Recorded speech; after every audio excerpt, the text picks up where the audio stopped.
Right. Are we ready? Thank you, Greg. Thank you for a very informative session, and thank you everybody for your full engagement. I hope you have not spent all of your mental energy.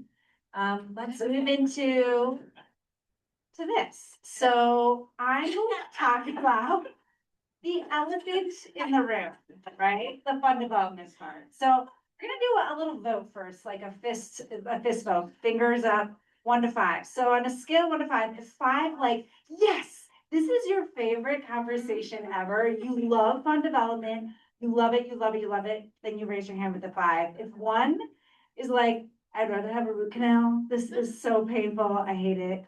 And then what else do you have in between? So scale 1 to 5, what do you think about fund development? You're gonna tell me later? No, what do you think about it now? Okay. We got 5. Okay, we got some 2s, some 3s, we got some 1s, 4s, across, and a 5, okay. Across the board. We got lots of different views on fund development. So I will say, I'm putting this out here, this can be a topic that makes some people very uncomfortable, right? They're like, they get the squeamish, particularly talking about boards, and they're like, I don't like this, I don't want to talk about it, I'm very uncomfortable. But I'm here to try to assuage some of those concerns and to remind you of this great responsibility that you have as board members to actually support your organization. So we get back to like, why, remember how I asked you at the beginning, like, why do you like to give to organizations? And you said things like, I give because I care about the mission. I give because it's very personal. It's my family member. It's something that has affected someone near me. I give because I trust an organization. I know they're going to do the right thing. I'm going to check them out. I give because I'm pissed at somebody else and I just want to support the people that do the right thing. Whatever the reasons are, we give because we care about organizations. And you, as board members, have an opportunity to give other people the chance to give to something that they care about too. This is not a painful thing. It is a thing of joy to give people a chance to engage and support an organization that they care about. And it is an underlying responsibility. So you as board members are charged with caring for the mission of the organization. And you have to make sure that the board and the organization has the resources that it needs to get the job done.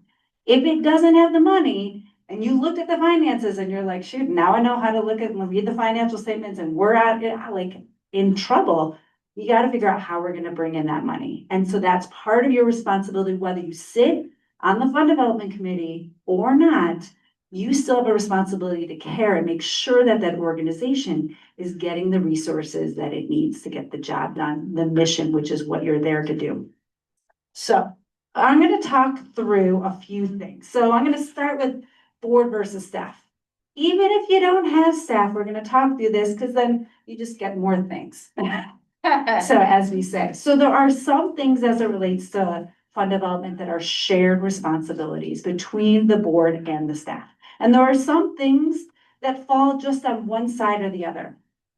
I'm going to say that it looks like it's blue and white, black and white, whatever, but there's exceptions too. So we'll say this, like, for example, staff generally will do more of the grant writing. But if you have a phenomenal grant writer who's on your board, who's like, can I please help and work on the grants? Okay, that's fair. You can certainly like do more, but generally this is sort of the division of labor. So fund development strategy, this is the approach that you're going to take to bring in the money. So as we were talking about, like the questions at the beginning, how do we bring in money? Do we hold events? Do we ask for individual donations? Do we go to corporations and ask for corporate matches on our things? So, what do we do to bring in money for our organization? That's your fund development strategy. And you want to think about it on a regular basis, all the board members, like, what fits our mission? What brings the right return? And how are we approaching this? So there are good questions that you're going to ask, but you don't have to do this alone. You do this in conjunction with the staff because they're closer to the heart of the work. they're there on a day-by-day basis and they see what the needs are in the organization. So you need to work together on the fund development strategy. Donor cultivation and stewardship, and we'll talk a little bit about this as well.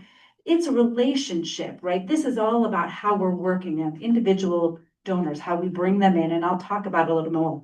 You generally have staff, like you need one person to manage the process, right? You need someone who's managing your database, who keeps track of who all the donors are and who's given over the past years. And they have the numbers, they have the spreadsheets or the database, and they might delegate and talk to people, but they need help. That's why we have why a lot of organizations have boards, because you have broader networks. For all the different people that sit on a board, you know different people, you have different relationships, and you can help support the strategy and the cultivation of donors and the retention, but you need somebody to manage it. So generally, we think of that as a staff responsibility, and that the board, and we'll talk more about how you can support the cultivation and stewardship. I'm going to shift and talk a little bit more about some of the staff related things. They also fundraising materials, right? So being closer to the heart of what's happening, they have the ability to describe what's happening in the institution or the organization. So they can write a case statement. They can say, like, this is the need, this is the background, this is who we're impacting and how we're impacting and what we really need. Like, they can write up the materials. That's what a staff can do, because they're there and they have the broader scope of what's happening with all the different parts of the institution. They can also, they're closer to, mission moments. So the idea that they see moments or incidents or things that happen that really exemplify the mission of the organization. They can share those back to the board, to the volunteers, but being close to things at the heart of the everyday, that's what makes them better able to give you materials that you can then share as ambassadors of the organization. Does that make sense?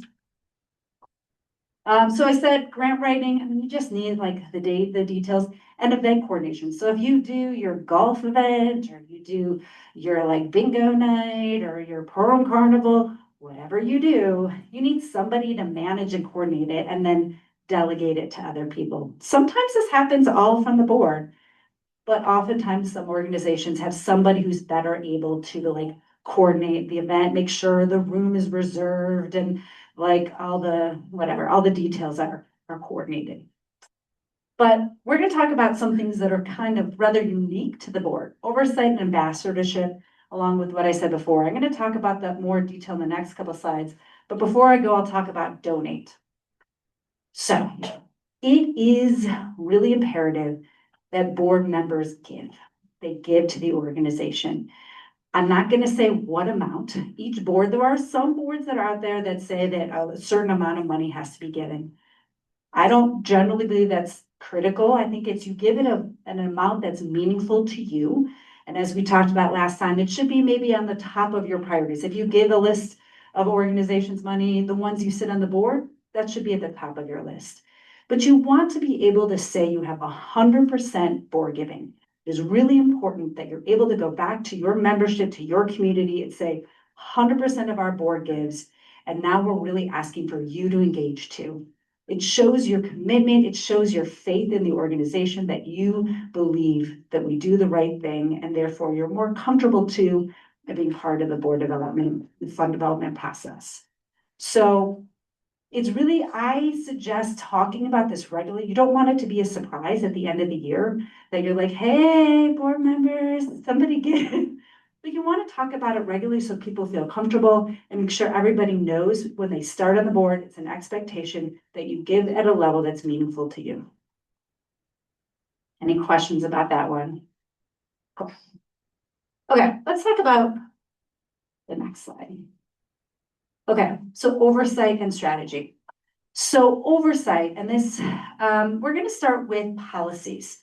So there are things that we said, there were financial policies, and there's also fund development policies that you want to have in place. And I'm going to make sure there's a resource that I can provide, or that Eileen can share with you, that gives you templates. If your board does not have these in place, I recommend that you think about it. You want to have policies in place before you get to a situation, because it makes it easier and you have less subjectivity. So like a gift acceptance policy, not all money is good money. There are times that you might say, thanks, but no thanks. I don't want your donation. It is not in line with our values. It's not in line with our mission. It's not something, it forces us to have to be in contradiction to who we are as an institution. And that might be big or small. It might even be like, as an example, I used to sit on a preschool board and someone was like, we want to do a fundraiser on St. Patrick's Day at a bar. And we're like, I kid you not, we're like, cool. But that was not in line with our values as a family-centered institution, as something that was basing it, like focusing on children. And we had to say, we really appreciate it, but no, thank you. That really, we don't want our name associated with a fundraiser at a bar on St. Patrick's Day. And so, but it would have been much easier if you had it written down, what is money you would accept and what is not. If you have it documented what the values are and what the things are that are acceptable, it makes it much easier to say yay or nay without having a subjective conversation after someone makes an offer. Can I just add to that? So anybody who's, most organizations are life and legacy organizations, and we sent like a template for gift acceptance policies, because that's part of what the Harold Brinspoon Foundation wanted from everybody. And it's not only like, is it good money, but also like, is it a car or, you know, different kinds of items. And there's actually, it talks about in there, the policy doesn't necessarily say yes or no. It also says how you make those decisions. So yeah. Yeah, like it's great that like NPR is like, yes, give us your old cars, but like you as an organization might be like, what the heck am I gonna do with a used car? That's a lot of like work on my part, not something we want to deal with. So like, it is really good to be like what you will accept and what you will not accept. Yeah. Gift acknowledgement policies are important too, right? So you want to make a clear statement of like how we thank people, how we acknowledge them. Is it public? Is it private? And at what dollar amount? Are we, you know, are we putting it in our bulletin? Are we putting it on our website? Are we sending thank you letters? And who sends those thank you letters? And who makes the phone call? Is it a board member? Is it the executive director? Is it the rabbi? Is it who?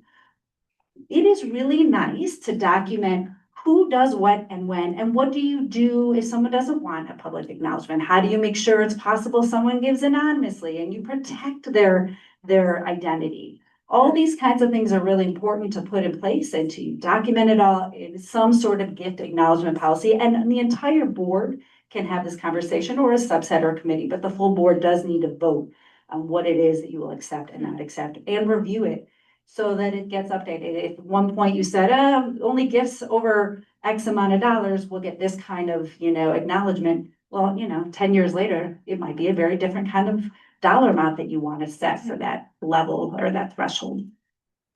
And endowment policy is also important, is like, at what dollar amount are we going to allow people to create an endowment for an institution? It's a lot of work, it's a lot of things. So I know like at TB, we had that discussion and we had to decide, like, is it okay at 5,000, 10,000, 50,000? So you want to have those conversations before like everyone comes along and wants to create more restrictions or more sort of policies or more funds that you have to manage and figure out how to deal with. So those are things that, as the full board, you need to be responsible. And it's more like different things that you might have thought of when we talk about fund development.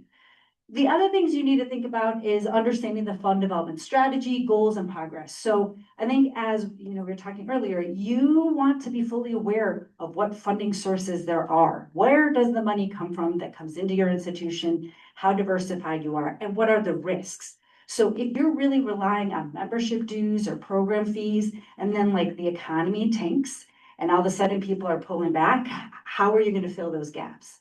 Or if you are relying on a government grant for your security and then that government grant goes away, what do you do?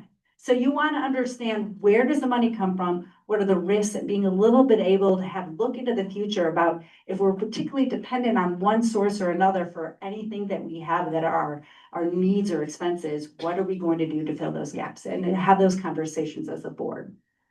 Also, short-term versus long-term, as you talked about, some things might be, we need this money for this, like the next year, but in 10 years, how are we building our institution for like the next generation and the next? So short-term versus long-term and restricted versus unrestricted.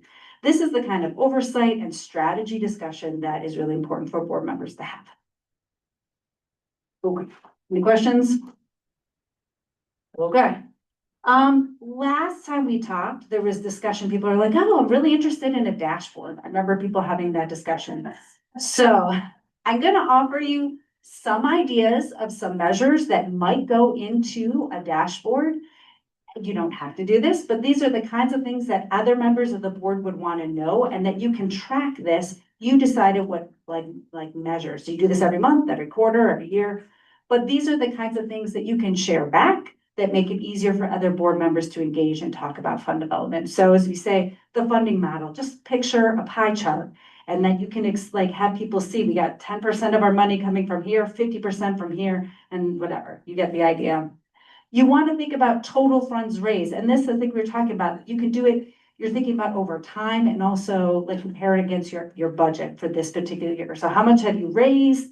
How many donors you have? You're also thinking acquisition and retention. It is way easier to keep members or donors than to acquire new ones. So you want to measure and keep track of that. You want to think about people who gave me last year, are they giving again? And how many new ones are we getting? The growth rate, the average gift size. So as we're talking, like, are we tracking if it's $1,000 and you lose a couple of those, you know, but you want to think about the big donors and also the amount of money over time. The dollars raised. So if you have an event, this comes up a lot, like, oh, we always do our bingo event. We always do our golf thing. It's great. We bring so much money in. Okay, how much should it cost to put on that event? How much staff time? How much did you actually bring in for what you expended in your effort? And be really intentional. So as board members, is the intention of the event to build awareness, to bring together, build community? That's great. Then think about that. That's one way to have an event. If it's really about raising the money, then you better make sure you're not spending more time on like putting out that event than what you're actually bringing in. Because there's opportunity costs. If your staff is spending time putting that on, then they're not doing other things. So this one is really, even if you've always done it, we always do this event. Should you continue to do it if it's not really bringing in more money? Or are there other ways, that oversight, that we could be spending our efforts to bring in our money in more effective ways? The board member giving and so on. I'll also recommend sort of breaking things down. So you might break it down by generations.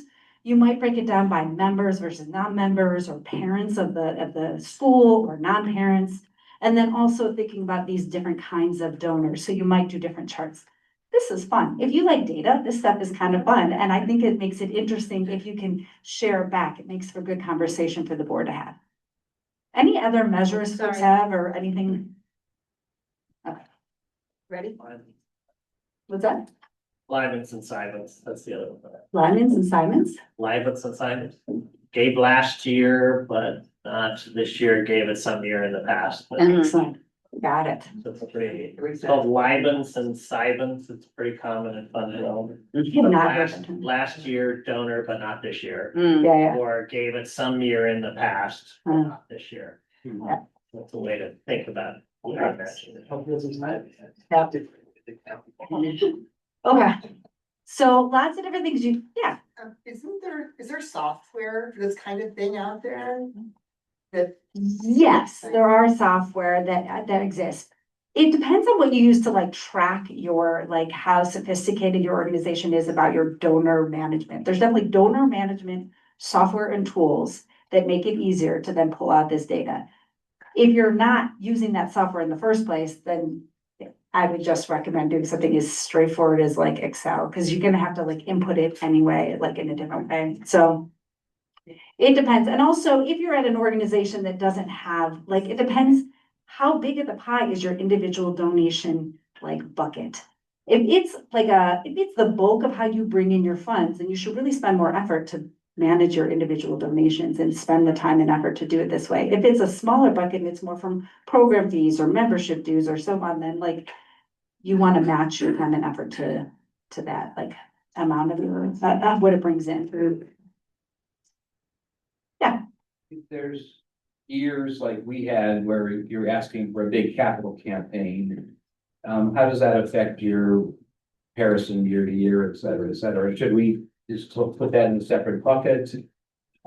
Yeah, I mean, so it's internal things. I think, as Bonnie was sort of saying, like, you might put a note. Like, this year, our numbers went down, but you might have like a footnote at the bottom, so board members who are not aware, they're like, wow, that's so strange that we lost this much, or our average donation went down, or so on. Then you might just have a footnote that explains it, so it's really clear. And that might go on for years, as people might be looking at 5-year trends. They're like, that's so weird, back 5 years ago was this. I find that notes just help to explain it, or if you find it, it's useful, you can pull it out, but yeah. Okay. So donor cultivation and retention. So I put this out here. There's like a wheel of different things that might take place in order to think about the process by which we bring in donors and we retain them. And there's different ways that you as a board member can engage. And so solicitation is the ask. That might be the one that makes people feel the most uncomfortable, right? It's the actual, like, will you give? Don't forget, by the way, you're asking on behalf of your organization and not for yourself. That is key. Makes it very, very different if we reframe it. But this is only one part of it. There are 4 other parts of it for which board members can get involved, and we can think about how you can engage. So the first one is identification. Like, who the heck are these people out here who might be able to give? And it can be as easy sometimes as a board member thinking through your networks, the people you know, and it might be important to think about who you are as a board member and how you are different than other people. So if you are a young person on the board and the board is predominantly older, can you connect to more younger people and bring in like more people and talk to them about donating? If you are someone who lives in a community that isn't well represented, if you live out in Milan, I don't know, and there's not as many other people who are connected to the few Jews that live out in Milan, great, then you can connect and speak to those folks. If you are whatever it is, your demographic that you represent or your network, you want to really think about how you can tap into those folks and identify people that may or may not be like your obvious folks, or maybe you know people with really deep pockets and you know them well. And it's wonderful because you have the ability to speak to them because they're your neighbor, they're your friend, they're your work colleague, and you can help to set up that relationship. So the qualification is more of that, is really identifying, like, what do we know about these donors? What else have they given to? What is important to them? Is it environmental issues? So maybe we should know that they care about these things, and we're going to talk to them about what our organization does around environmental issues. Is it that they don't do evil things, or they support things that are not evil? How do we talk about how we don't do evil things? Like, you're gonna find out what's important to the people that are on your list so that you can make a good connection. Or have they always given to the arts? Everything else they do is in the arts area. And so we're gonna talk to them about how our organization is connected to the arts. We're gonna try to figure out what's important so we can make a meaningful connection. And then it's the cultivation. This is about relationship building. So not everything is an ask. It can be as simple as just connecting with them and talking to them and inviting them to join you at an event or come with me to services, or asking them about, what do you know about our institution, or inviting them, like hosting something at your house. It can be as meaningful, as simple as having connections. People give, I think we talked about sort of trust. When you trust an organization, when you believe in them that they're doing good things, then you're more willing to give to them. So you're working this way, and you as board members have the ability to help people build that trust and to understand what you're all about. So cultivation is a lot about what it means to be as a board member and be a part of this fund development process. The solicitation is the ask, but as I said, it's asking on behalf of the organization, you as a board member, and that can happen in many different ways, but you can decide as a board what makes the most sense. Do you go by yourself? Do you go with the executive director, with the rabbi, with someone on the staff? Or maybe you don't get involved. You do the warm introduction of like the cultivation. Hello, development director, I'd like you to meet know this person, and you just do a warm handoff and they get to do the ask. That is very comfortable and more common to happen. And then the final piece is stewardship. That is it's the ongoing process of keeping and retaining and thanking people, acknowledging them, and maintaining that relationship. And it's the part of going back to them over time, telling them how you spent the money. I think at the beginning we said, I got to know that they spent the money well. I want to make sure that it was used in the way that it was intended. So it's the communication back that we took good care of your money. We really care about it. Thank you for giving to us. And this is how we used it. And will you please think about doing this again in the future? So that might be the communications that you do. This might be just even in your relationship when you're going to events or going to services and going on, having good communication. Hi, I'm a board member. Do you happen to know if this person publicly, it was clear who they were and that they gave, that you might go up and say, thank you so much. I appreciate the generous donation that you made to this organization, to our institution, to our congregation. It has really made a difference. People really feel like connected and it makes them feel good, but that's of course if they want it to be publicly acknowledged. Does that make sense? Does this feel like sort of settling in a different place rather than just the ask at the beginning when it was like, I give a 1, I give a 0, I never want to ask. There are other ways that you can engage as board members. Okay. All right, it's been a little bit. Let me go through key points and I'm going to get to a point where we're going to make you all talk because I get the joy of speaking to people after they've had a break and it gets really tiring. So the last things that I want to make sure they sit home, like people do like to give to organizations. They do when they care about them, when it's personal, when it has a purpose, and when they feel, I think you said it earlier, that like I feel something, I feel like connected to it. They'll give if they're asked. Like, how many times has someone has just come up and they're like, there is a thing happening, and then you give because you trust them, you're your friend, they're your neighbor, they're your family member, you trust who they are, and they ask, so you give. People want to understand that impact, and generally they like to be thanked and appreciated. Okay, Oh, sorry. That's okay. Okay, all right. Okay, there we go. Key points. Okay, now we go in here. Okay, so this is the point. I'm gonna ask you to turn and talk so I can take a break and so you can stop hearing me talk. In what ways does your board engage in ambassadorship? An ambassadorship is where you as a board member are out in the community speaking, or you're talking to folks about what you do. You're spreading the word because it's part of that cultivation of relationships. And it's not just about leading to fund development. It is a part of it though, right? Part of it is that you're helping people feel part of your community, but also it's your way of people understanding what the organization does, what the congregation does, and it helps people feel connected. Isn't that more the rabbi, I feel like, in the cantor job? Because they were more visible and they're there and. But it's more, like, so it's a good question. I will say, you know how like at TBE, there's like you get your name tag and it says, oh, like Bonnie Keene, I'm a board member. So when you go to services, everybody knows that you're a board member. Part of that is ambassadorship. It is showing people in this congregation that you care. And when you go up to them and you're like, hi, I don't know if I recognize you. I'm Bonnie. It's really nice. I'm so glad that you're here. It is your way of, it's an introduction. There are ways that we give, that we show up in places and you say, I'm a board member and I care. So while the rabbi has a certain role and can certainly have a different sway and do different things, he is one person, like, the cantor is one person. There's limitations. The idea that the board is an extension into the community and can do so much more because there's just so many more of you and you're connected in different ways to different people. That's why the board is really critical for ambassadorship. Does that make sense? Okay, so I think I was curious about ideas, what you think about ambassadorship. I've given some clues, but what are ideas for ambassadorship for your board to consider?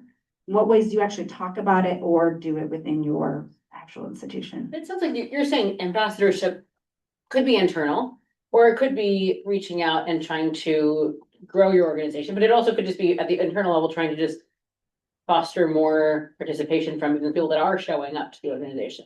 Yeah, it is. It could be right. So it's a little bit different, like, let's say from like Hebrew Day School, right? Because in that one, you might be thinking about, like, I think we talked last time, people may not know that this institution even exists, right? I think that's what Laura was like, I've been at preschools and didn't know about it until, so maybe this is raising awareness and talking to people who are on the playground that this exists and so on.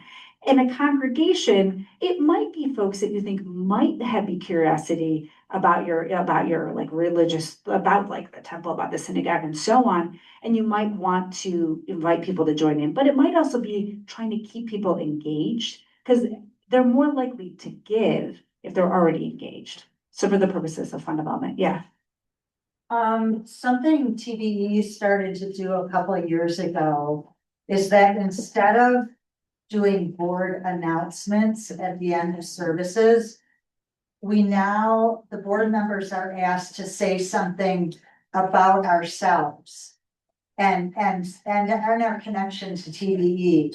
And what ends up happening is we go up and we say something usually fairly personal or some type of a story. And so then people come up afterwards and then they have something that they can relate to us about. I have the most amazing interactions with people afterward who come up to me at the ONEG because of what I said on the BIMA about myself, about a story that I told. And, you know, that's not directly ambassadorship, but I think it can easily, yeah, well, maybe it is. Yeah, I mean, that is, it's by another name you might not have thought of, but that is ambassadorship. That is what the rabbi maybe had in mind, but I think that is definitely part of it. He wants the congregation to know the board members and vice versa. Yeah, but also it makes people, remember, we go back, that people give because they feel like there's purpose, and you're giving more of a sense of purpose and connection. Right, definitely connection. Yeah. Showing up in the community at large, because board members quite often tend to attend their own functions, but really by going out of their way to other events of other communities. Yeah, I think so. And introducing yourself as, oh, you know, I'm actually on the board of so-and-so. And like, oh, this is like stating that, introducing yourselves, it helps people to understand who you are and what you're connected to. I think that is definitely a key thing, to identify yourself as such. Yeah.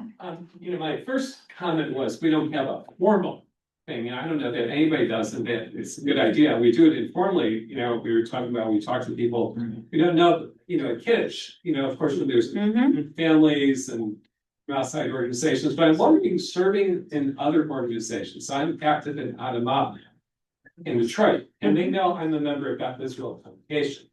And they hear that a lot, you know, whenever I'm saying something, you know, because that's where I'm coming from and I'm representing. So I think we can represent ourselves when we're working, you know, it kind of comes to mind, that was sort of a work thing too. I worked in a hospital in the Detroit metro area. And one thing I remember the boss said, don't lambast our medical center, you know, don't say any negative things about them. That's being a good ambassador when we're all going to meetings. So maybe we're not necessarily going to Jewish meetings around the country, but we may be involved in other Jewish organizations so we can talk it out. Yeah. And it's a reminder, like this is part of fund development. Honestly, it lays the ground, it's reminding people that you exist, that you're out there in the community. And when they're thinking about things that they care about, you're giving them a new connection to the institution, to the organization. They're like, oh, like, I care about this and I know what a difference it makes when you like mention, oh, we at the temple been doing this, or we at the synagogue, or we in our congregation, or we, you know, at the JCC, we've been doing this. It helps people to have a new story, a new connection that enables them to think about, oh, wait, I think they're doing really good stuff. I want to be a part of that. So you're creating new ideas. I'll give you one more that I like, especially if you're in a certain network of crowd or we're meeting somebody who may have some capacity. I'll ask them, what are you passionate about? Charities are you involved in? What things sort of drive your joy? Then I'll share. You know, I care about the Jewish community. I also care about an organization called the Joyce Ivy Foundation. You should all now go look it up. We fund women from the Midwest to pursue higher education by spending a summer at places like Stanford or Yale or Harvard, and we give them scholarships. And I care a lot about that organization. That's something I'm passionate about. And then I asked Carrie, what things are you doing? And then at some point, Carrie says, you know, I know somebody who might really care about Jewish Ivy. Let me connect you, and then I can connect. So just talking to other people in your network about what things are important to you, and then listening to them. And then they listen to you, and that can be a way to kind of broaden that network and be an ambassador for your organization. But look, Joyce idea, they're wonderful. See, that was beautifully well. Let me go, I'm gonna make sure I have time for Robin to speak on Life and Legacy. So if I'm just gonna give a slide here. So the things that we were talking about here, warm introductions, as I say, making sure that the people you know that might be interested in giving, that you introduce them to the executive director, to the rabbi, to others who can help to spur that conversation on. Even as simple as thing is like, pay attention to the social media of your that you're on the board and repost and share and like it and let other people know you're helping to spread that work in social media, if that's the thing you're into. Hosting open houses or parties, inviting people in to talk about it as it makes sense. That personal invitation to join you. It's the phone calls and the holiday things. If you're doing the Purim gift bags, or if you're doing high holiday phone calls, it's part of that ambassadorship to make people feel connected, to feel, understand the mission, and to see that you as a board member care enough to be a part of it and want to extend the welcome into the community, and the thank you notes, calls, and gifts. So these are things you can do that are not about making the personal ask, but that are critical to the fund development process. Yeah, I just wanted to add that this applies to the staff as well. That's fair. Because quite often, you know, they do the job and we ignore it. Because we take it for granted. Yeah, in terms of us, but yeah, well, they should certainly not say bad things about their right, but thanking people, yeah. It's all, you've got people power, so we're just trying to get as many people to say positive things and connect. So Greg offered a bunch of questions that you can ask about finance. Here's some questions that you can also ask as a board member about the fund development efforts, and some are the similar, there's some overlap, but there's some new ones. So how much money do we need to raise this year to advance our mission and goal? What's the hole? What's the gap? Do I understand? Are we raising 4,000, 40,000, 400,000? I should know how much we're trying to reach and then how close we're going to get to that. Where does the money come from? What risks we can anticipate for those revenue sources? This is about that, like, should we be doing our bingo night or our golf thing? What are really the most effective ways to bring in money, and how are we tracking it to know it's true?